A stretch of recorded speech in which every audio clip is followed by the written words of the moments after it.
Mesdames et messieurs, bonjour. Nous avons reçu sur le plateau de L'Homme et son temps des personnalités sportives, culturelles, politiques. Aujourd'hui, nous avons le plaisir et l'honneur de recevoir un grand chef militaire, un général de l'armée congolaise, un de ces rares officiers militaires congolais sortis de la prestigieuse école spéciale militaire de Saint-Cyr. Notre invité a la réputation d'homme brillant, élégant. Ses compatriotes parlent de lui avec déférence. Notre illustre invité de ce jour est le général Joseph Nyombela Mambula. Général Joseph Nyombela, bonjour. Bonjour Yolène. Général, on vous reconnaîtrait de loin et parmi mille avec votre allure et votre démarche particulière, l'épaule légèrement penchée de côté et toujours accompagné de votre pipe et de la canne que je ne vois pas. D'où tirez-vous tout cela? C'est tout un personnage. C'est tout un personnage, mais qui est en fait la conjonction d'un certain nombre de considérations en valeur historique, en fait, il faut dire. La canne, c'est une canne que j'ai héritée de mon grand-père. Quant à la pipe, c'est une longue histoire qui a commencé dès le début de ma carrière. Parce que pendant longtemps, ce qui ressortait beaucoup plus de ce qui se disait me concernant, c'était ma jeunesse. J'étais effectivement jeune, parce que quand je suis sorti d'école en 66, je n'avais que 22 ans. Et j'étais déjà officier, ce qui n'était pas très courant à l'époque. Mais dans les années qui ont suivi, chaque fois qu'il fallait une affectation, une promotion, une nomination et tout, l'argument contraire qui sortait, c'était qu'il était trop jeune. Il était volage, léger, instable, inconstant, et je ne sais pas quoi encore. Alors, pour ajouter quelque chose, une touche de sérieux, j'ai commencé à prendre la pipe, en espérant que cela me vieillirait un petit peu, mais sans tabac. Mais beaucoup plus tard, dans les années 70, c'est là que j'ai commencé à mettre du tabac dedans, en recherchant à me concentrer. Et c'était précisément au moment où j'ai commencé à faire mes études supérieures en Union soviétique. Et les modèles ne manquaient pas, par exemple Staline. Et depuis, j'ai ma pipe, mais je fume du tabac dedans, jusqu'aujourd'hui. Que de qualificatifs, général. Pour mieux vous connaître, pouvez-vous vous présenter tout en remontant votre arbre généalogique jusqu'à l'ascendant de votre choix? Je suis Nyombela Mambula, de prénom Joseph, largement connu aussi sous l'appellation de Jim. J'ai 63 ans maintenant. Marié, une demi-douzaine d'enfants, plus de filles que de garçons. Je suis né à Moussaka, là. Je suis né à Moussaka, où mon papa était un menuisier. Il travaillait dans l'administration. C'était un menuisier, charpentier. Aujourd'hui, on dirait ébéniste. Parce qu'il fabriquait des meubles, il faisait des charpentes, il faisait tas de choses sur du bois. C'était un artiste vraiment sur du bois. Lui-même, c'était le fils unique par sa mère d'un certain monsieur Nyombela, qui vivait dans le secteur de Sengolo, dont le terrain ici porte le nom. C'était le papa de mon père. Un homme assez prospère pour leur époque. Il avait 3 ou 4 femmes et d'autres enfants, un peu moins connus que mon père. Voilà. Ma maman Émilie, est la fille de M. Joseph Maokola. Joseph dont je t'étais le prénom, dont je porte le prénom. Lui, c'est un ancien capita de l'époque coloniale, l'époque de la pénétration française sur la rivière Ndeko. Et c'est un des chefs des supplétifs militaires qui ont conquis, parce qu'effectivement il y avait des combats, qui ont conquis cet axe jusqu'à Bokwele, en partant depuis l'embouchure, là-bas sur le fleuve Congo. Et c'était mon grand-père, Maokola. Lui, quand il a terminé le service sous les ordres d'un blanc administrateur colonial, que chez nous on avait baptisé Bongenda. Ceux qui sont anciens aujourd'hui le connaissent, en savent quelque chose. C'est là qu'il est revenu au pays. Il a épousé nos grand-mères, dont la mienne bien sûr, la mère de ma maman, Cécile Bamengilabe. Et il en a eu plusieurs enfants. Et aujourd'hui, bon, je suis là, 63 ans, 2e section à l'armée, général de brigade. Et puis voilà, je suis à votre disposition. Votre grand-père était capitaine. C'est quoi un capitaine? Un capitaine, c'est un gradé. C'était un gradé dans une équipe qui avait une tâche particulière. Pour la circonstance, lui, il était gradé dans une équipe militaire. C'est eux qui ont combattu pour permettre à la France de pénétrer cette partie de la région qu'on appelait, du département qu'on appelait la Likwala-Moussaka, et précisément sur l'axe de l'Andeko. Il passe par Boulou, Sengolo et Boyokobiri jusqu'à Bokwele. Général, vous êtes né à Moussaka. Pouvez-vous nous parler ou nous situer Moussaka et nous parler de votre enfance là-bas? Oui. Moussaka, c'est une localité qui grandit beaucoup. C'est une localité qui se trouve sur le fleuve Congo, le long de notre frontière orientale face à la RDC. Et se trouve à 465 km de Brazzaville. Moussaka se trouve dans une zone, au centre d'une zone où pratiquement se jettent tous les affluents du fleuve Congo qui partent du nord. Vous voyez déjà, l'Ubangi passe par là. Comment on appelle? Le fleuve Congo passe par là, l'Ubangi se jette un peu plus haut. Vous avez la Likwala aux herbes qui tombe à côté. Et avec la Sanga, ils ont la même embouchure. Il y a la Likwala aux herbes, la Likwala Moussaka par la suite. Et ensuite, il y a des petits cours d'eau comme le Bokoso et tout. Et plus bas, il y a la Lima qui sort 45 km un peu plus bas. C'est le même espace. C'est la partie la plus creuse du bassin du Congo au niveau de chez nous. Et c'est une zone où, quand c'est la période de hautes eaux, il y a des inondations. Les gens ils se débrouillent pour pouvoir trouver des terres exondées. Et c'est comme ça que l'habitat aussi y est caractéristique. Vous voyez, la terre, un remblaiement de terre comme ça, et au-dessus, on construit son habitation. Depuis qu'on a commencé à envoyer la drague pour remblayer là-bas, ça apparaît moins, mais c'est ça qui est caractéristique. Les quartiers qui ne sont pas encore remblayés, ils sont comme ça. Vous avez de la terre surélevée et la maison est construite dessus. L'imagerie populaire, pendant longtemps, a parlé de maisons psychopilotées à Moussaka. Il n'y en a aucune. Vous pouvez y aller, il n'y en a aucune. Les gens n'ont pas la tradition de construire des maisons psychopilotées. Mais par contre, on relève le niveau du sol pour la superficie dont on a besoin et on construit sa maison dessus. Et puis, généralement, la pirogue n'est pas loin. Et le travail qu'on fait là-bas, en grande partie, c'est le travail de la pêche. Et c'est une activité assez rémunératrice. Parce que quand on regarde sur le plan national, en termes de population paysanne, les gens de Moussaka sont relativement prospères à partir de cette activité seulement. Et les gens y vivent bien. Quand il y a des inondations, il n'y a pas mort d'homme.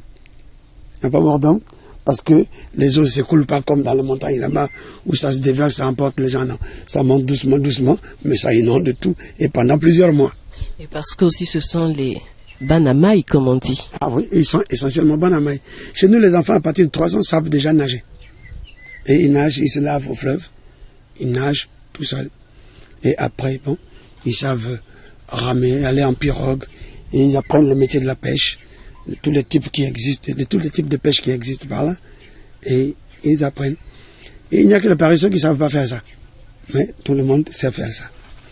Vous m'avez posé la question de savoir ce que je faisais moi pendant mon enfance.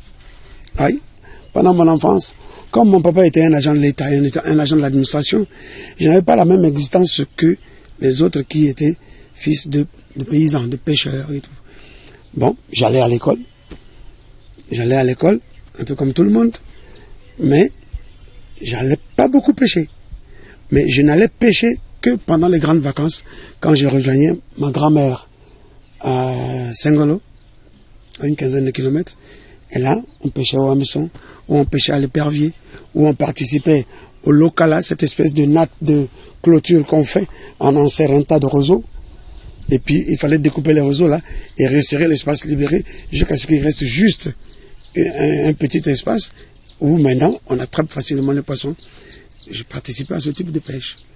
Mais la pêche au grand fleuve, je n'ai pas pratiqué ça. Mais j'avais une enfance tout à fait heureuse entre mon père et mes deux grands-mères, parce qu'elles étaient toutes vivantes. Général, avez-vous été initié dans votre Mosaka natal à un rite traditionnel quelconque? Ah oui, j'ai été initié au rite de Bototele. Bototele, en zone Boshi, on dit Otwere. En fait, c'est une espèce de philosophie dont le fondement principal est la recherche de la sagesse. Mais comme activité annexe, c'est la gestion de la localité. C'est ainsi, le Totele, on a besoin de lui quand il y a des contentieux, des problèmes à régler. Mais on a besoin de lui aussi quand il y a des mariages. On a besoin de lui aussi quand il y a des conseillers de famille, en cas de maladie ou en cas de mort d'homme. Le Totele, c'est l'homme qui sait ce qu'il faut faire quand il faut régler ce type de problème-là. Mais ça a de secrets, d'abord les rites d'initiation, ça a de secrets les activités au niveau élevé, parce que là-bas aussi il y a une espèce de graduation. Il y a des grades là-bas, et les gens qui sont les plus élevés en grade là, et quand ils ont leur rite, et ça ne se fait pas en public, ils ont leurs interdits, ils ont leurs devoirs, ils ont leurs pratiques, ils ont leurs mœurs. Mais c'est une dimension supérieure dans la formation de l'homme, dans l'exposition de l'homme. Et nous pensons que généralement, ceux qui en bénéficient, ceux qui se sont développés, qui ont avancé dans cette hiérarchie, ont quelque chose de plus par rapport aux autres qui n'en ont pas. Mais votre initiation générale, s'est-elle faite totalement ou en partie? Non, vous savez, elle a commencé d'ailleurs de façon un peu, je dirais, accidentelle. Parce que vous savez, ils ont des instruments là, des espèces de balais, avec des gros pommeaux, cerclés de bagues en cuivre, comme ça, là, qui ne sont pas permis aux non-initiés. Mais j'avais une enfance assez turbulente. Je suis venu de chez mon père, et quand j'arrive chez mon grand-père, qui lui était un grand notable, c'était un grand dignitaire dans le Bototele, là, et il y avait donc une réunion, ou un conseil, et les balais là étaient là. Je suis arrivé, les balais étaient contre le mur, moi j'arrive, et puis je me jette sur le premier balai, et je me tourne vers eux, et heureusement que c'était mon grand-père qui présidait cette affaire. Sinon c'est des problèmes extrêmement dangereux. Et c'est là qu'on m'a attrapé, et on m'a amené derrière la maison, on a improvisé une espèce de truc fermé, et c'est là que j'ai été initié. Mais je devais avoir 8 ans à peu près. C'est tout. Et ma formation n'a pas pu aller très loin parce que j'ai quitté Mosaka relativement tôt. J'avais 11 ans quand je suis parti de Mosaka. Je suis allé à Fort-Roussé. Et depuis, je suis venu à Brazzaville. De Brazzaville, je suis parti à et je ne suis revenu que très tard, beaucoup d'années après. C'est bien que je n'ai pas eu la possibilité d'approfondir. Mais maintenant que je suis plus libre, et il m'arrive de participer à un certain nombre d'activités, et depuis j'ai recommencé à apprendre. Ma formation se poursuit. En général, les habitants de Mosaka ont depuis la nuit des temps la réputation d'être des bons pêcheurs. Or, votre père fut en quelque sorte un commis parce qu'il était charpentier, il a travaillé dans l'administration. Est-ce qu'en tant qu'enfant, à cette époque, vous vous sentiez supérieur aux enfants des pêcheurs? Supérieur? Non, pas spécialement. J'étais un peu mieux loti, mais je ne me sentais pas supérieur. C'est bizarre, je crois que c'est une question de nature et d'éducation. Je n'ai jamais eu à faire ressortir ce que je pouvais avoir en plus par rapport à mes autres avec camarades de même âge ou de même basse-cour. Non, non, j'avais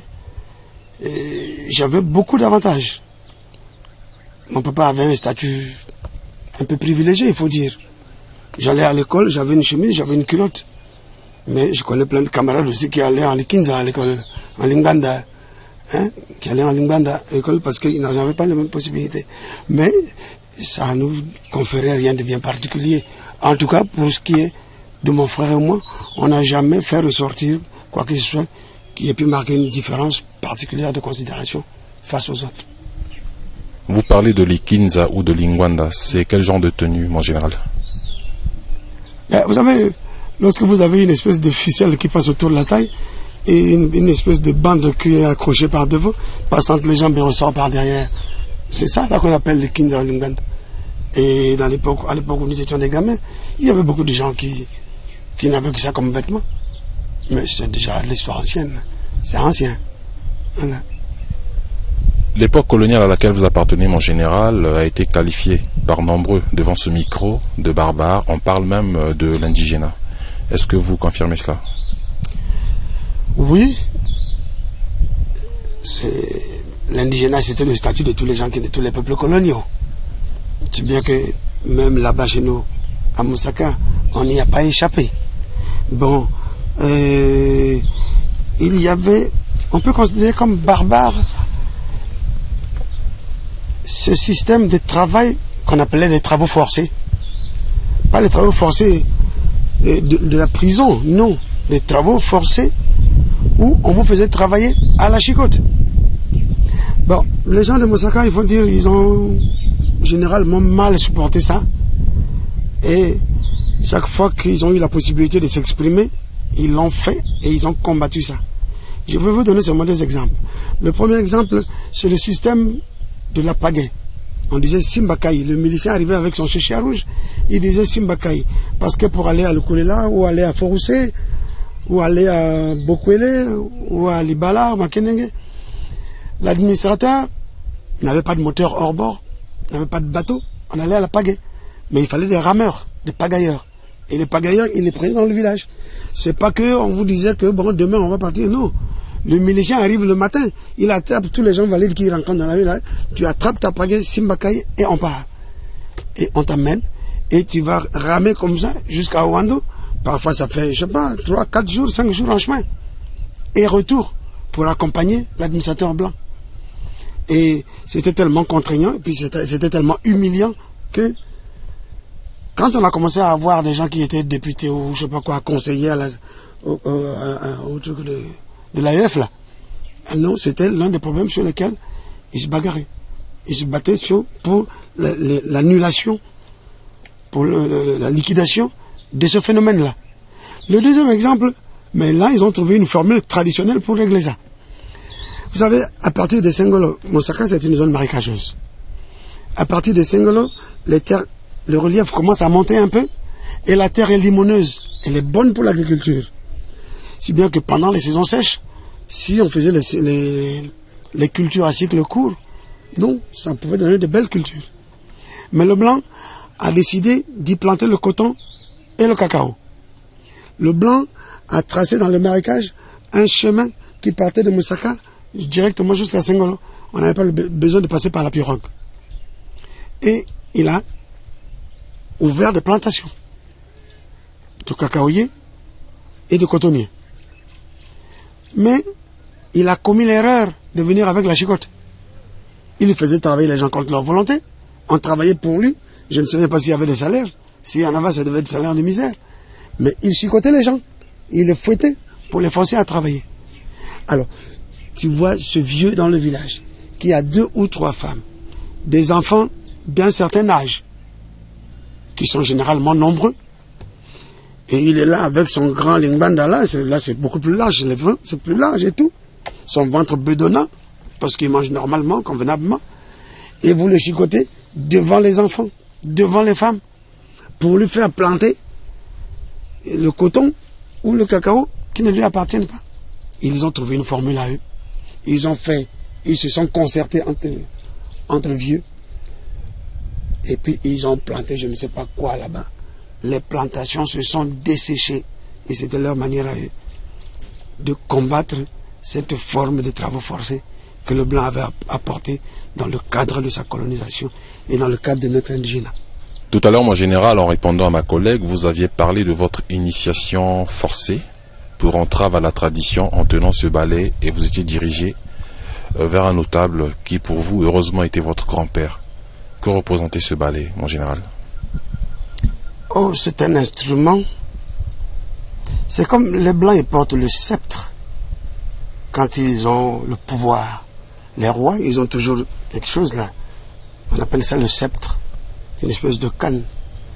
Mais lorsque le totelé doit prendre la parole pour intervenir, il tient ce balai. Il doit l'avoir en main. Et quand il l'a en main, il incarne l'autorité, il incarne le pouvoir, mais il incarne aussi la justice. Il représente la loi. Et il peut arriver que dans une collectivité, il y ait un contentieux grave qui oppose des groupes de gens ou de personnes individuellement parlant. Mais lorsque le totelé, il vient s'interposer avec ce balai, cet instrument en main, il est entendu par chacun qu'il ne peut pas transgresser. Ils doivent s'arrêter. Surtout si on le pose par terre et puis on dit si vous voulez passer, passez. Mais personne généralement ne le fait. Parce que le type qui le fait a transgressé et ça a généralement une grande conséquence. Mais c'est un instrument de pouvoir, de la loi et de la gestion des collectivités. Je m'intéresse à votre initiation en partie. Sur quoi est-elle basée? Étiez-vous enterré jusqu'au cou? Êtes-vous allé à la chasse à la panthère avec des anciens? Elle s'est faite comment exactement? Bon, non, c'est pas des choses comme ça. C'est pas des choses comme ça. De toute façon, au stade où je me suis arrêté, on n'en était pas encore là. On n'en était pas. Et puis, il n'en a jamais été. Mais ce qui est vrai, le fondement principal du Botetele, c'est une philosophie. Qui dit philosophie, dit recherche de la sagesse et le triomphe de la sagesse, le triomphe du droit et le triomphe de la paix. Vous remarquerez, même parmi ceux de nos camarades, responsables politiques ou administratifs, ou personnalités de tous gens qu'il y a ici, vous regarderez leur manière d'aborder les problèmes, elle est généralement différente de celle des autres qui ne l'ont pas. Ici, même chez nous, à Brazzaville, vous le regardez, avec tout ce que notre pays a connu comme problèmes divers, regardez seulement, observez, vous reconnaîtrez celui qui a un fond de Botetele et celui qui n'en a pas. Ça se sent. Général, nombreux sont les jeunes qui ont contribué au départ du colon. Quelle a été votre part de contribution? C'est une question assez surprenante. Les gens qui ont contribué au départ du colon, bon, mais des gens qui ont commencé à se former pour avoir une vision de la société dans notre pays qui soit différente de celle de la colonisation et de l'époque coloniale. Mais nous n'étions pas encore arrivés au stade où on contribue au départ du colon. Personne n'a contribué au départ du colon chez nous. Moi, je n'ai pas participé à une affaire comme ça. Je ne connais personne aussi, parce qu'en ces années-là, moi aussi, je commençais à devenir un peu grand. J'avais déjà 15-16 ans. Je voyais déjà. Quand l'indépendance est arrivée, j'avais 16 ans. Et donc, je pouvais voir qui c'est qui faisait. Mais on se souvient des grenouillages des jeunesses communistes, des choses comme ça. Mais c'était encore des balbutiements et c'était des cercles encore très fermés. Il n'y avait pas encore une action contre la présence de l'administration coloniale. Il n'y en avait pas. Si quelqu'un a dit comme ça, je crois que c'est un lapsus ou c'est des mots qu'il a un peu mal agencés. En réalité, plus tard, vous verrez que, d'abord, c'est pas compliqué en 58. Lorsque on a demandé si nous on voulait être indépendants, qu'on le dise. Si on ne voulait pas être indépendant, qu'on le dise aussi. Il y avait la formule de la communauté. Mais au Congo, on a massivement voté ici pour le maintien dans le cadre de la communauté. Il n'y a d'ailleurs que la Guinée tout seul qui a voté pour ça. Je me souviens toujours d'un vieux que j'ai rencontré à la rue Yaoundé. Nous, on était déjà un petit peu légèrement excités là. On disait, tiens, il faut qu'on soit indépendant. Et lui a dit, mais est-ce que vous savez fabriquer même l'aiguille? Et quand il a dit comme ça, nous, on était désarmés parce que je dis, s'il faut attendre de fabriquer l'aiguille, on n'arriverait jamais. Mais le problème, c'est que vous savez, à l'époque, nous étions déjà dans les classes de 3e, dans les classes de seconde, dans les classes de première. On lisait Rousseau, on lisait Voltaire, on lisait... on commençait à avoir déjà les nouvelles de Cuba, les pays avancés comme ça, comme le Ghana, dans ces domaines-là. On commençait à avoir ça. Et ça commençait à nous donner des idées nouvelles, mais qui n'avaient pas encore pris corps dans le courant de la pensée globale dans notre pays. Donc on était encore loin de devoir prendre position, jeune ou vieux, pour l'indépendance dans ces années avant l'indépendance. Mais avec du recul, général, croyez-vous que les Congolais étaient prêts à prendre en main leur destin? Si oui, comment? Et sinon, pourquoi? Je dirais, toujours avec du recul, que le désir pouvait peut-être s'exprimer justement de prendre le destin en main, mais être prêt, je crois que ce serait prétentieux de dire qu'on était prêt. On n'était pas prêt. J'ai dit tout à l'heure que les idées de liberté, d'indépendance, les idées de souveraineté et tout ça étaient encore au stade du balbutiement au niveau de chez nous. Étaient encore au stade du balbutiement. Mais le problème, nous sommes arrivés quand même à l'indépendance. Vous pouvez vous demander comment nous sommes arrivés à l'indépendance? Nous sommes arrivés à l'indépendance. Nous sommes arrivés à l'indépendance, c'est parce que la France a décidé de donner ou d'accorder l'indépendance aux anciens territoires coloniaux qu'il avait en Afrique. Mais c'est parti de quoi? C'est parti des guerres mondiales. Déjà à la Première Guerre mondiale, on a eu besoin des forces des tirailleurs.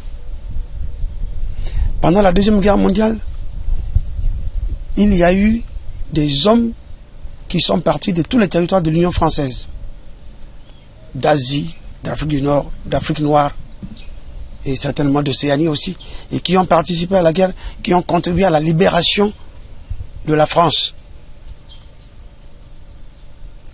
Ayant participé à la libération de la France, ils ont vécu un certain nombre d'années parmi les Français. Ils ont eu des contacts nouveaux. Ils ont eu des idées nouvelles. Et puis, c'est à partir de ce moment que les plus avancés se sont dit, mais pourquoi on ne libérerait pas notre propre pays? Nous venons de libérer la France. Et c'est ainsi que la guerre a commencé en Indochine. Et en Indochine, les gens qui dirigeaient cette guerre, beaucoup étaient les gens qui avaient combattu en Europe pour la libération de la France.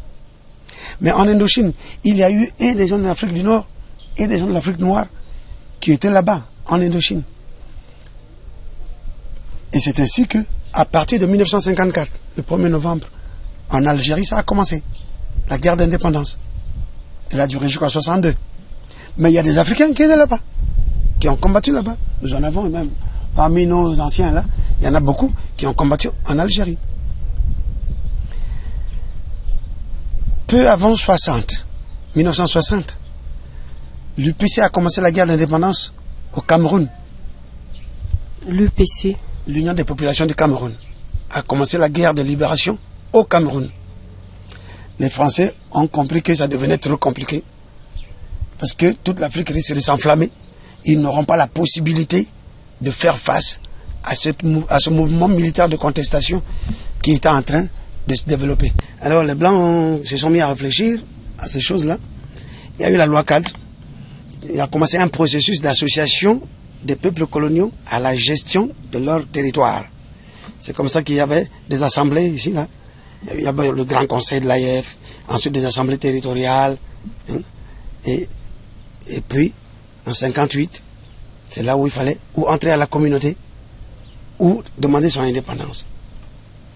pour demander son indépendance. Il n'y a que la Guinée qui avait demandé l'indépendance, avec toutes les conséquences qu'il y a eu. Bon, nous, on a continué comme ça. Mais à partir de 1958, on a créé la République. Le 11 novembre 1958, la République du Congo a été instituée. C'était la plus grande fête à l'époque du Yulu. C'était la plus grande fête nationale. Et en 1960, ils se sont mis à donner l'indépendance à tous les pays africains. Les Camerounais ont pris l'indépendance le 1er janvier. Nous, ici, on a eu le 15 août, le Gabon le 17 août, la Centrafrique, je ne sais pas, peut-être le 16 ou le je ne sais pas combien, le mois d'août 60, le Tchad. En fait, tous les pays là ont eu l'indépendance à peu près à la même période. Parce qu'il fallait trouver un nouveau mode de gestion du glacis colonial français. En général, en 1958, on a institué la République, mais la présidence de cette République revenait à qui à ce moment-là? Il y avait un conseil qui siégeait à Pointe-Noire et il y avait un président, parce que c'était législatif, j'ai tout le conseil qui était à Pointe-Noire, hein, mais c'était le type qui présidait ça, qui administrait la partie congolaise en collaboration ou sous la coupe de l'autorité française. Moi, je me souviens précisément, le président Jacques Opango était vice-président d'une affaire comme ça. Et il avait un bureau quelque part ici là. Et je me souviens, ça se passait comme ça. Mais il était en 1958, à l'époque d'ailleurs, la capitale du Congo, du Moyen Congo, c'était Pointe-Noire. La capitale du Moyen Congo, c'était à Pointe-Noire. Et ça se passait là-bas. Il y avait déjà des députés congolais élus. Ce n'était pas le suffrage universel encore, mais il y avait une forme de suffrage là, dont je n'ai pas tellement approfondi les détails de la procédure. Mais on avait des députés qui étaient élus, qui siégeaient là-bas. Et il y avait déjà des partis politiques qui s'étaient créés, le PPC, l'UDDA, le MSA, il y avait encore, je ne sais pas qui encore, d'autres encore, je ne sais pas. Mais les plus connus, c'était ceux que j'ai cités là. Et les leaders, ils siégeaient pour la plupart tous là-bas. Vous connaissez mieux que nous l'embrasement de 1959. Que pouvez-vous témoigner de ce conflit nord-sud? Ah oui, en 1959, j'étais en 4e au lycée Savoignan de Brazza, là. C'était un peu compliqué, c'était compliqué. Effectivement, les gens se sont entretués ici. J'avoue que moi, j'ai continué à aller à l'école jusqu'au mercredi parce que ça a duré une semaine. J'ai continué à aller à l'école jusqu'au mercredi. Mais à partir de mercredi, c'était devenu impossible. Et c'était, à l'époque, il y avait déjà l'apparition de calibre 12, des fusils simplex calibre 12, là. C'était déjà entré dans la danse. Mais en dehors de ça, il y avait les couteaux, les machettes, les saguets et tout ça là. Et beaucoup de gens ont été blessés. Il y a eu aussi des morts. Mais c'était encore rien par rapport à ce que nous connaissons maintenant. Mais d'où c'est parti? C'est parti simplement à partir d'un changement de majorité à l'Assemblée territoriale qui se trouvait à Pointe-Noire. Et d'ailleurs, cette majorité n'était que d'une voix. Alors le député là, Yanga, je crois qu'il s'appelait comme ça, Yambo, oui, et il avait changé de camp, et la majorité a changé. Mais, bon, ça a créé quelques frustrations dans la salle, c'est vrai, mais c'est plutôt dans la cité que ça a créé beaucoup plus de problèmes. Quelque part dans un Ganda où les gens buvaient le vin rouge, parce qu'à Pointe-Noire, c'est ce qu'on buvait le plus. Les gens du sud se sont trouvés en contradiction avec un gars du nord, un gars Likwala, de chez nous à Moussaka, là. Il avait même un nom prémonitoire, parce qu'il s'appelait Ewotumba. Il a des fils là, c'est-à-dire mort à la guerre. C'est lui que ces gens ont tué à cette occasion-là. Et c'est comme ça que la guerre a commencé. Alors, les gens du Nord ont commencé, se sont organisés pour aller faire des représailles, les autres ont résisté, et finalement, ça a commencé à Pointe-Noire, mais ça a eu plus d'envergure à Brazzaville, où c'était plus grand, où les populations étaient plus nombreuses, et il y a eu beaucoup plus de cas ici, des maisons incendiées et tout. Je sais bien qu'il y a beaucoup de populations qui ont émigré de façon définitive. Certains gars de Poule qui habitaient à Potopoto, qui avaient toujours vécu là, ou à Wenze, ont quitté, sont allés s'installer ou à Mangali, ou à Bakongo, et ils sont partis de cette histoire-là. Mais c'était déjà grave, parce que c'était déjà jamais vu. On n'avait jamais eu des histoires comme ça dans notre pays. Les Français avaient mobilisé les forces qui sont venues du Tchad et de Centrafrique pour apaiser la situation. À la fin de la semaine, c'était fini. Ça avait duré une semaine. Mais c'était pas encore des problèmes graves. C'était juste un type qui avait changé de camp. Et puis ça a été mal pris. En général, nous allons nous intéresser à votre vie scolaire. À quel âge partiez-vous à l'école pour la première fois? Moi, je suis allé à l'école à 5 ans et demi. Pendant que les autres y allaient à 7, 8, 10 ans parfois. Et quand nous étions au CE2, il y avait des gens qui avaient 19 ans, pendant que moi j'en avais 9. Mais je suis allé à 5 ans et demi à l'école de Moussaka, à l'école régionale de Moussaka. J'ai fait 6 ans là-bas, parce qu'on m'a fait répéter, on m'a ramené au CP1, alors que j'étais passé régulièrement au CP2, mais le maître avait estimé qu'il y avait encore des lacunes, on m'a ramené au CP1. Et j'ai fait jusqu'au CM1 à Moussaka. Après, j'avais 11 ans, je crois, et j'étais parmi les plus jeunes de la classe. À l'époque où on a ouvert la classe de 7e à Fort-Ouzé. La classe de 7e, c'était le fondement du collège qu'ils ont aujourd'hui. Mais c'était aussi cette classe-là où on a regroupé tous les élèves des régions du nord du Congo qui étaient en âge d'entrer en 6e à 12 ans. Et nous étions 20. Donc j'ai fait une année à Fort-Ouzé. Avec, si vous voulez, je peux vous citer quelques camarades qui étaient avec moi. Le ministre Mboudoneza était avec moi, il venait d'Infondo. Et le docteur Aluna, qui est en France maintenant, qui venait de l'Alima les Finis, c'est-à-dire ce qu'on appelle aujourd'hui les plateaux, là. Les Germain Bayak, votre confrère, lui, il venait d'Infondo. Et ben, moi, je venais de Moussaka. La ministre Avemeka, Marie-Thérèse, venait de Makwa. On avait quelques femmes. Et jusque-là, les enseignants étaient des Congolais. Même si Mouzong était un Camerounais, mais il était ici, à l'époque, on était tous des sujets coloniaux. Donc, ils travaillaient ici.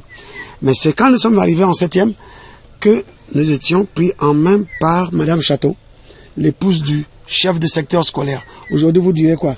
Directeur régional ou départemental. Voilà.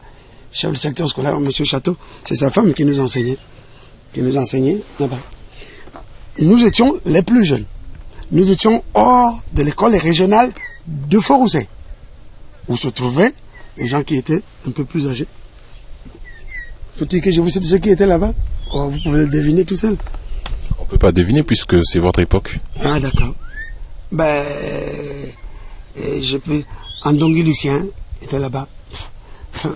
Les Kondi Norbert qui étaient là-bas. Sassou Denis qui était là-bas. Au Bukangongo, Pierre Claver qui était là-bas. Ils étaient au CM2 avec Monsieur Issembe. Monsieur Issembe René, c'était un Gabonais, oui, qui était directeur de l'école régionale. Et ils étaient à l'école régionale, ils étaient plus âgés. Nous qui étions un peu plus jeunes, nous étions en classe de 7e. Et sur les 21 que nous étions, 10 sont pu entrer en 6e. Voilà. Les autres sont allés reprendre dans leur village. Ensuite, vous arrivez à Brazzaville, vous habitez dans quel quartier? Et puis Brazzaville, à cette époque, se présentait comment? Bon, il faut dire que malgré mon caractère turbulent, j'étais relativement timide. Si bien qu'à Brazzaville, l'étendue du quartier, je ne connais pas beaucoup. Mais je sais, par exemple, que bien sûr, Poto existait, Mongali existait, Wenze existait. Par ici, ça s'arrêtait là. Si vous montez du côté de l'aéroport là-bas, on parlait de Ngamaba. Il y avait Ngamaba. J'y suis allé une fois parce que il y a un de mes beaux-frères qui travaillait là-bas, le PTT, parce qu'il y avait le champ d'antenne là. C'était un type de PTT. Bon, de l'autre côté, il y avait Bakongo et il y avait Mukundingwaka. Makileke n'existait pas encore. Et Mukundingwaka, bon, le cimetière venait de transférer de derrière la télé à là où il se trouve là-bas maintenant, là, ce que vous appelez ma campagne. Mais cet espace, à l'époque aussi, était libre. Moi, j'habitais à Poto. J'habitais au rond-point de Poto. Au rond-point de Poto, sur la rue Yaoundé, à la hauteur du temple protestant. Mais je dirais aussi qu'à Brazzaville, c'était, surtout la première année, était la période la plus difficile pour moi quand je faisais les études. J'étais demi-pensionnaire au lycée Savoyard de Brazza. Dieu merci, je l'étais. Parce que j'avais la gratuité des bouquins, des fournitures. Bon, j'avais un pécule trimestriel de 3200 francs. Je mangeais à l'école à midi et je revenais à Poto. Mais à Poto, parfois, il n'y a pas le pétrole, il n'y a pas la lampe. C'est bien que je ne mentirais pas si je disais que je suis le premier élève congolais à avoir commencé à lire dans la rue. Je le faisais là, à l'entrée de la maison commune de Poto-Poto. Là où il y a le mât de drapeau à l'entrée, là, il y avait une ampoule là. Et je venais m'asseoir sur les marches d'escalier là pour lire le soir. Ça m'est arrivé. Mais quand j'étais en 6e. Après, les choses se sont beaucoup plus stabilisées. Après, j'ai eu une vie un peu plus maîtrisée. Et puis les études se sont déroulées aussi correctement. Je n'ai pas répété de classe. Quand j'ai failli perdre une année, c'est quand mon adolescence où ma puberté commençait à s'exprimer. J'ai commencé à perdre un peu plus de temps en dehors de mes cahiers. Et puis voilà, mais je m'en suis aperçu tout de suite et j'ai remis de l'ordre dans mon rythme de vie. Les aventures galantes, c'était réservé aux grandes vacances. Et puis les études se sont passées très bien. J'ai eu mon bac première partie, mon brevet d'abord normalement en 60, mon bac première partie en 62 et mon bac deuxième partie en 63. L'enfant turbulent qui s'est assagi en quelque sorte. Ah ben disons qu'il s'est guidé lui-même. Il s'est guidé. C'est bien d'être turbulent, parfois c'est utile. Mais c'est bien aussi parfois de savoir jusqu'où on peut aller dans sa turbulence et jusqu'où on ne peut pas aller. Parce que sinon on perd le bénéfice de ce qu'on a. Vous savez, notre camarade Misamou José le Salsero, c'était l'un des meilleurs élèves de notre classe, si ce n'était pas le meilleur. Le meilleur élève de notre classe. Il était interne au lycée Savoyen-Boisa. Il n'était jamais plus bas que 5e. Mais quand on est arrivé en 3e, il a eu des nouvelles amitiés au niveau de Poto-Poto. C'est là qu'il a commencé à s'imprégner de la musique. Et il a perdu le contrôle de son existence. Il a fait le brevet, quand on a fait la première session. Il n'a pas réussi. À l'époque, il existait la deuxième session, mais il ne s'est pas présenté à la deuxième session. Et il est parti faire la musique en Côte d'Ivoire. Il n'est revenu qu'en 73, mais quand il est revenu, moi j'étais déjà capitaine. Vous voyez? C'était un garçon brillant. Même l'espagnol, quand il chantait là, c'est l'espagnol que nous avons appris au lycée ensemble. Nous avons appris l'anglais, nous avons appris l'espagnol. Il a pu entrer à Air Afrique facilement parce qu'il avait une connaissance de l'anglais qui était consistante, que nous avions eu ensemble au lycée. Et quand il chante le salsero, c'est parce que l'espagnol, là, nous avons appris aussi ensemble au lycée. Vous aviez par la suite choisi le métier des armes, précisément l'artillerie. Était-ce par vocation? Ah, j'ai l'impression que oui. J'ai l'impression que oui. Parce que, vous savez, chez nous au village, on estime que l'enfant vient de l'eau. Et ma grand-mère m'avait dit un jour, toi, quand tu étais dans l'eau, tu étais déjà soldat. Mais ça, c'est ce que ma grand-mère m'avait dit. Mais moi-même, quand j'étais au lycée Savoyen, j'avais déjà eu à plusieurs occasions la possibilité justement de ressentir mon penchant pour le métier des armes. Vous savez, à l'époque, il y avait les Français là, au camp du 15 août, là. À l'époque, ils appelaient ça le camp Tchad. Au stade d'Ornano, ils organisaient ce qu'on appelle la préparation militaire élémentaire et la préparation militaire supérieure. Nous, du lycée là-bas, quelques-uns, on est venus participer à ces formations-là. C'était un peu comme le truc des scouts là, mais c'était militaire.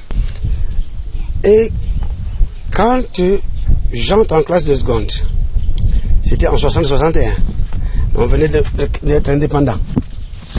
Il fallait créer l'armée congolaise. Il fallait trouver des cadres militaires. Et il n'y en avait pas parce que l'armée française ne nous a envoyé en héritage aucun officier. Tout le monde qui est venu de l'armée française était ou sous-officier ou plus bas. Et il fallait rapidement former des gens pour qu'ils deviennent officiers. Et on avait dit de sélectionner des gens qui avaient le brevet d'études et qu'on les envoie en formation accélérée en Algérie, de façon qu'ils reviennent. Et j'ai fait acte de candidature en 1961. Malheureusement, je n'avais que 17 ans. Et on ne m'a pas accepté. C'est là où je suis resté. Mais je suis allé volontairement à ce moment-là.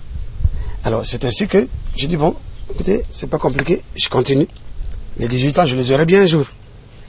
Alors, je suis passé en première et je suis arrivé en terminale. Quand j'arrive en terminale, un jour, venant au lycée, par le portail des élèves, j'ai vu un grand poster sur fond bleu. On a montré un saint syrien noir à qui on faisait porter le shako, c'est-à-dire le képi là avec le plumet qui est dessus là. Oui. Alors, c'est là, je n'ai pas hésité, j'ai dit voilà mon chemin, c'est celui-là. J'ai dit mon chemin, c'est celui-là. Et c'est ainsi que, dès que j'ai eu mon bac, j'ai fait acte de candidature à l'armée congolaise. Et là, c'était déjà en 63. Mais pourquoi, général, à votre avis, votre grand-mère vous disait que vous étiez déjà militaire dans l'eau? Oh, je crois que c'était son interprétation à elle de mon caractère et de mon tempérament. Et elle dit, comme c'est depuis mon enfance que j'étais comme ça, donc certainement, c'est depuis le tréfonds des âges là-bas, là, que j'étais déjà militaire. Mais quant à ma grande sœur, j'ai une grande sœur là, elle a dit toujours le métier des armes, c'était notre métier. Notre grand-père a commencé par là, avant de venir épouser nos grands-mères. Vous voyez, donc c'est un peu comme la continuation de cela. Et bon, ben, quand j'ai préparé quand j'ai fini, j'ai eu mon bac, je me suis présenté à l'armée, on a passé des tests. Les tests là, les visites médicales et tout. Je devais d'ailleurs partir avec le colonel Matingo Godefroy. Mais lui, il avait été déclaré inapte parce qu'il a une petite infirmité ici au doigt. Et cette fois-là, on l'avait refusé. Mais on le prendra l'année suivante. Voilà. Donc, je ne suis pas allé à l'armée pour fuir le chômage. Je ne suis pas allé à l'armée poussé par les autres ou parce que j'étais indiscipliné, on m'a envoyé pour me discipliner. Non. Je suis allé parce que c'était mon propre désir, c'était ma vocation la plus profonde. C'est celle où j'ai eu aussi la possibilité de m'exprimer le mieux. Ce qui veut dire que la version selon laquelle c'est d'après un accrochage entre les gendarmes et les militaires à Moussaka que vous avez opté pour l'armée est fausse. Oui, en réalité, pour ce qui me concerne, ce n'est pas vrai. Il y a certaines personnes pour lesquelles c'est valable, mais pour ce qui me concerne, ce n'est pas vrai. La preuve, j'ai déjà exprimé le désir d'entrer à l'armée en 1961. Et l'accrochage auquel on fait allusion date du 14 août 62. Voilà. Et en 63, quand j'ai eu mon bac, bon, je me suis engagé à l'armée parce que je l'avais toujours désiré. Mais, et puis c'était même pas tous les élèves, c'était mon frère et moi contre les gendarmes. Et comme il ne fallait pas nous toucher, bon, la population nous a aidés à les taper. Et on les a tapés. Mais général, lesquels donc sont entrés dans l'armée suite à cet accrochage? Il y a beaucoup de gens qui sont entrés dans la gendarmerie suite à cet accrochage. La promotion qui est entrée en 62, fin 62. Et généralement, ils sont venus, ils ont fait leurs 2 ans. Je connais un certain nombre de gens. Il y avait Mbunga qui vendait les parfums là, à l'avenue de France. Lui, il est de cette vague-là. Monsieur Mimiessé, il est décédé. Lui, il est entré dans cette vague-là. Je parle de ceux qui sont à Moussaka, hein, ceux de Moussaka. Oui, voilà des gens qui sont entrés en réaction à cette situation. Parce qu'en fait, les gendarmes avaient un comportement qui était excessivement mauvais. Ils étaient mauvais. Ils étaient violents avec les populations. En fait, c'était leur réaction au phénomène de l'autonomie qui avait été accordée par le gouvernement Yolo au district de Moussaka, qui était devenu le district autonome de Moussaka. Les gendarmes là qui sont arrivés de Forusé, et pour la plupart, ils étaient tous originaires de la région de ce qu'on appelle la cuvette aujourd'hui. Alors, ils n'avaient pas beaucoup aimé ça.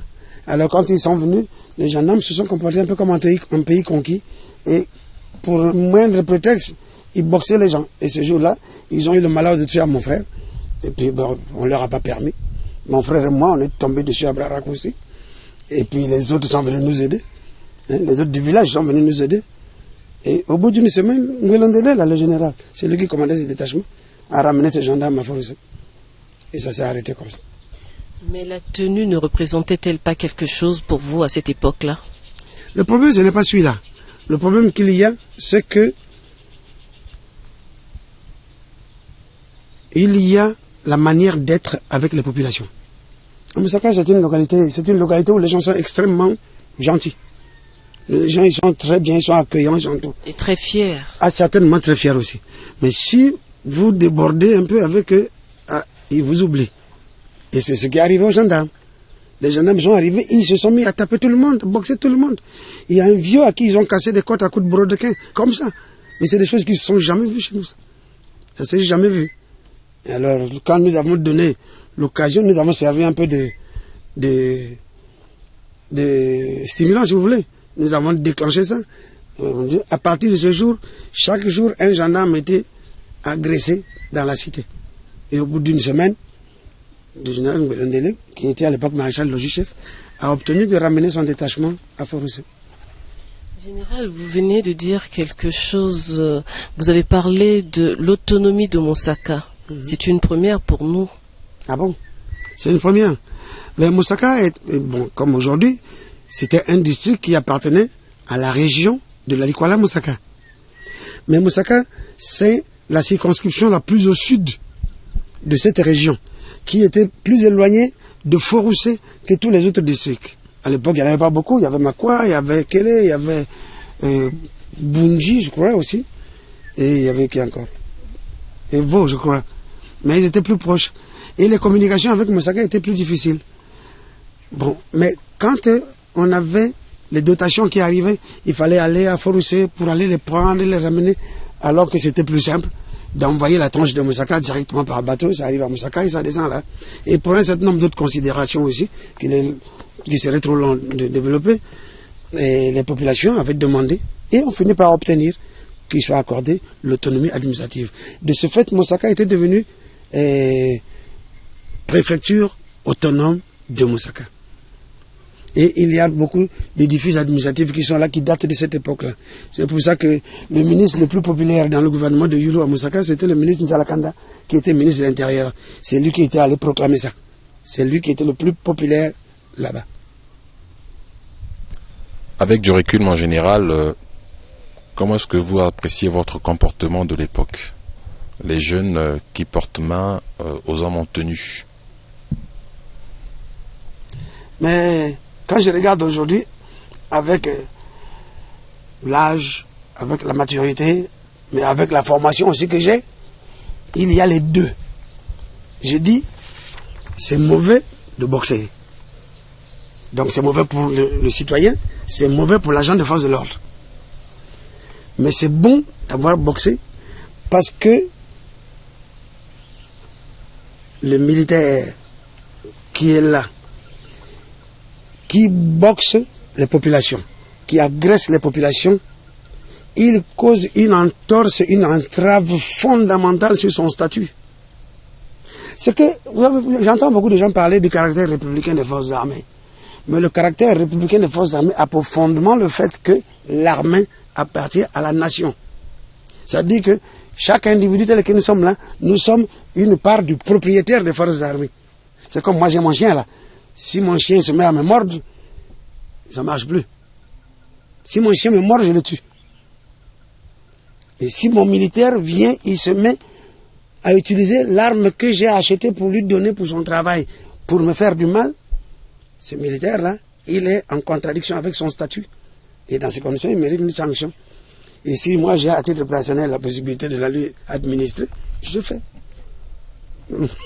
Parce que lui n'a pas le droit de faire ça, d'utiliser et sa force qui est entretenue par l'argent que j'ai donné, et le fusil qui est acheté par l'argent que j'ai donné, et son statut de militaire, parce que l'armée c'est pour nous, c'est pour notre nation. Hein? Les budgets sont votés par notre assemblée, qui nous représente là-bas. Il n'a pas le droit d'utiliser tous ses attributs pour faire du mal, en fait, au réel commanditaire de sa situation, de son statut. Parce que le réel commanditaire, c'est nous les citoyens. Vous parlez si bien, mon général. On va revenir à vos débuts dans l'armée. À vous entendre parler, à vous voir, vous avez belle allure, vous êtes aussi costaud, vous êtes encore fort. Vous avez une très forte expression militaire. Ça veut dire que vous avez été très très bien formé dès le début. Mais vos formateurs, qui sont-ils? Est-ce que vous avez une idée de ce qu'ils vous ont formé à vos débuts dans l'armée? Étiez-vous le seul à bénéficier de cette formation? Vous souvenez-vous de vos amis? Vous savez, d'abord, je n'ai pas été formé ici au Congo. J'ai été formé à l'étranger. Et ma chance, c'est d'être passé par les écoles qui ont une réputation mondiale, une réputation établie. Et si je sors de là comme quelqu'un qui a pris de l'eau dans une main au doigt écarté, vraiment, c'est ma faute. Mais, généralement, j'avais toujours bien étudié Et ma foi, il est normal que j'en sois sorti avec un bagage relativement consistant. C'est tout à fait normal. Et je suis passé par là. Les enseignants là-bas, c'est des Français. Et les autres qui sont passés par là-bas, en général, ils sont brillants. Les autres qui sont passés là-bas, en général. D'abord, pour entrer là-bas, le concours là, il est compliqué. À notre époque, ce concours se préparait en un an. On allait en classe préparatoire dans les grands lycées. Quand vous entendez Corniche, c'est les centres où on va préparer les concours d'entrée dans les grandes écoles. À notre époque, ça se passait en un an. Moi, j'ai eu la chance d'avoir passé et d'être admis juste au bout d'un an. Mais les autres, ils prenaient 2 ans, 3 ans, 4 ans, parfois 5 ans. Celui qui redoublait, on l'appelait carré. Celui qui triplait, on l'appelait cube. L'autre, c'était bica. Et il y avait même des pentas. C'est moi pour un concours d'un an. Vous voyez, donc le triage est très difficile. Donc quelqu'un qui entre là-bas, déjà par lui-même, il a une certaine capacité. Moi, je ne parle pas de ceux qui entrent par les filières de la coopération africaine où on prend quelqu'un directement du bac et on envoie directement à l'école. Non, moi je parle de ceux qui ont préparé les concours et qui y sont entrés. Donc, qui ont pris le moule complet que les Français ont préparé pour ceux de cette école-là. En dehors de vous, il y avait qui d'autre, mon général? Oh, moi j'ai des anciens. Le premier d'entre nous qui est entré là-bas, c'est le général Raoul Alfred. Ensuite, il y a eu le général Goma et Kimwalan Kaya. Je ne sais même pas quel grade on lui a donné après les réhabilitations là. Donc, il y a eu Chiluemba. Et puis ensuite, il y a eu Hector Wamba et moi. Nous sommes de la même promotion, nous deux là. Mais Hector Wamba, il est décédé. Voilà. Bon, maintenant, après, il y a plein de jeunes qui sont là. Quand on fait, parce que nous avons ici une amicale, quand on se retrouve là, il y a plein de jeunes men. Mais ce n'est pas encore suffisant. Je trouve que ce n'est pas encore suffisant. Mais par contre, je déplore une tendance un peu à la facilité, à utiliser les procédures de facilité qu'on fait pour les Africains là. Parce que parfois, c'est pas, vous savez, les conditions de nos pays là, parfois, c'est pas les gens les plus armés qu'on envoie là-bas. Et finalement, à la sortie, on peut rater certains objectifs. C'est pas bien. C'est une bonne école qui a une réputation à soutenir. On y met plein d'argent. Le pays paye cher. Il faut qu'on sélectionne bien les gens qu'on y envoie et en dire vrai, en entière satisfaction. En général, nous allons parler politique, en commençant par l'époque Youlou. Nous savons que le président Youlou ne dure que 3 ans à la magistrature suprême. Et suite à l'insurrection des révolutionnaires ou des rouges, il est écarté, contraint à la démission. Cependant, en l'écartant, il est traité, lui et toute sa bande, de voleurs.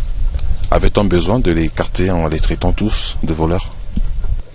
Le président Youlou a été renversé en 1963, oui, par une insurrection populaire, le 15 août 1963. Avait-il volé, lui et sa bande? Je dirais non, parce que jamais, ils n'ont pas les mêmes problèmes que nous. Et c'est pour ça que, et là, pour le moment, ils ne sont pas encore associés au problème du monde d'eau de l'Arémont. Quelles sont les satisfactions majeures de votre passage à l'armée? Il y en a une qui est indiscutable, c'est que, venant à l'armée ou me trouvant à l'armée, je me suis trouvé en conformité avec ma vocation et mes sensations profondes personnelles. Ça, c'est la première. La deuxième, c'est que, malgré le temps assez limité que j'ai passé dans les forces armées, j'ai fait quand même un certain nombre de choses qui ont permis de laisser des traces.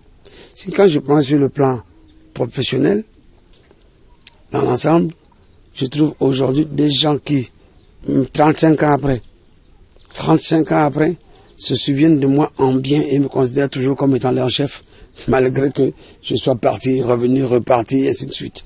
Mais je regarde aussi, parmi les jeunes officiers que j'ai reçus en charge et que j'ai eu à encadrer, beaucoup ont fait carrière, beaucoup ont fait du chemin, et il y en a déjà pas mal qui sont au sommité de la hiérarchie militaire. Tous les autres sont au minimum des colonels de grade.